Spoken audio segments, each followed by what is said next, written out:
This is how you beat the second boss of Warlord's Ruin. His name is a Locust of Wailing Grief. A lot of the mechanics from the first boss are here in the second boss, such as the Taken Lanterns and the Blighted Eyes. Start the encounter by shooting the black orb in the center of the map. This will spawn the boss and all the ads around him. The Blighted Eyes will also spawn around the boss as well. Shooting these Blighted Eyes will spawn 2 mini-bosses on the left side and the right side of the map. Defeating these mini-bosses will drop the Blighted Lanterns. The amount of lanterns dropped is inconsistent, at least from my inexperience. It seems to drop 2, you have to be close to this mini-boss while you're DPSing it. It will drop a lantern before you defeat it, and then once it drops that first Blighted Lantern, you can defeat it to drop the second Blighted Lantern.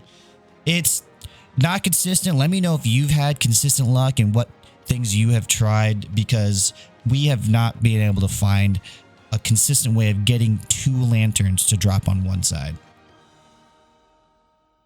You can increase the number of lanterns that are dropped, the Blighted Lanterns, by defeating both the left side mini-boss and the right side mini-boss. This is a little bit difficult from my experience, but a lot of better fire teams have done it easily. And this will get you to the DPS phase a lot quicker. Remember, to cleanse these Blighted Lanterns, all you have to do is stand in the white circle. You don't have to shoot them. You just stand in the white circle until the darkness has gone away and it sort of looks like a crystal is in the middle of that lantern. A storm will be brewing or starting as you defeat this mini-boss and cleanse these Blighted Lanterns.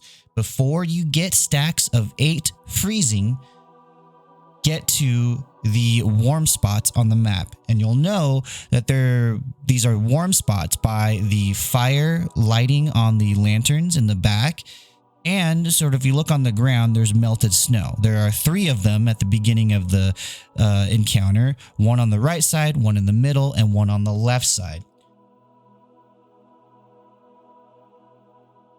Also, once the boss drops the lantern, a countdown to cleanse these lanterns begins. It's called Imminent Wish. Once Imminent Wish has counted down to 0 from 28 seconds, the number of Blighted Lanterns you've cleansed will give you the number of burning wishes. These burning wishes will appear by the rally flag. Repeat this process until you have 4 burning wishes.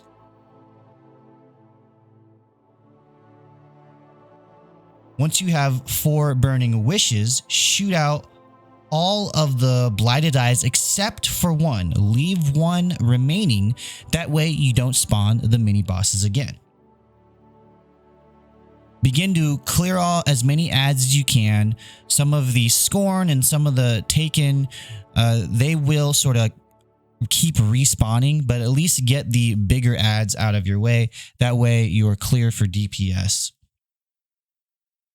Once the area is mostly clear of ads, grab the solar charges and ignite the 4 warming flames that are around the boss.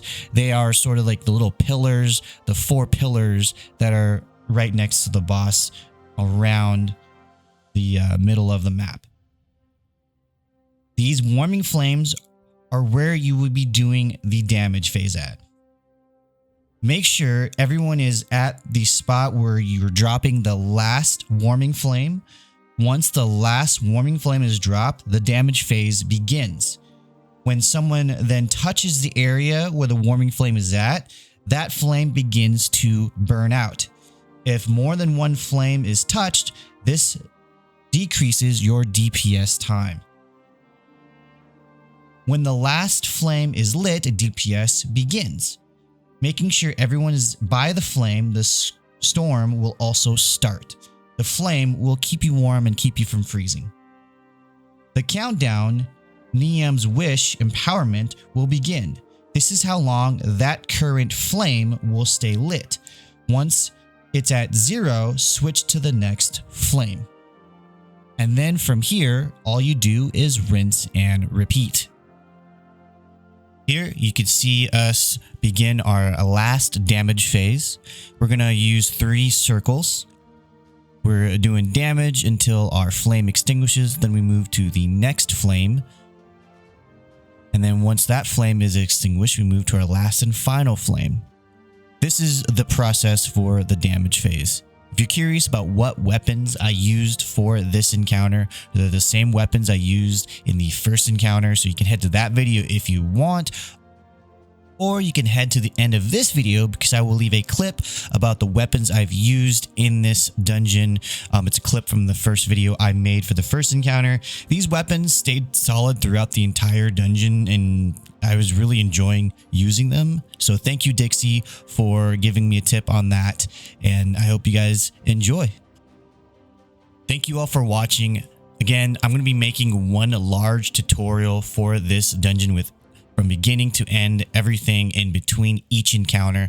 So come on back. If you like this video, if you have any suggestions, this is my first attempt at making tutorials for Destiny 2. So leave some constructive criticism or some hey, good jobs in the comments below. Like this video and hit the sub button. If you want to catch me live and talk about these videos or join us for Destiny 2 activities, I stream over on Kick, AZ and Slick Slaya over there on Kick, same as the channel name here. And in the information below, you can find the link to my Discord. We do weekly raids. If we don't get enough people for a raid, we just do a dungeon or we do the Fire Team Finder. So join us for some fun and we can learn more about Destiny 2 together. And as always, keep on slaying out there. Thanks to my amazing community, a good friend Dixie helped me figure out what weapons will help me get through this raid. He suggested Wither Horde, Impactual Integration, and Retrofit Escapade. Wither Horde helped me out with ad control. Impactual Integration helped me out with the yellow bars. It just hit hard and really was helpful. Retrofit Escape helped me put some DPS onto the boss. I'd shoot my Wither Horde, shoot my super, go invisible, and then just start shooting the machine gun away. And the volatile rounds from all of that really helped me finally get on the board with some DPS. I was really struggling with that. And so Dixie, thank you for the help.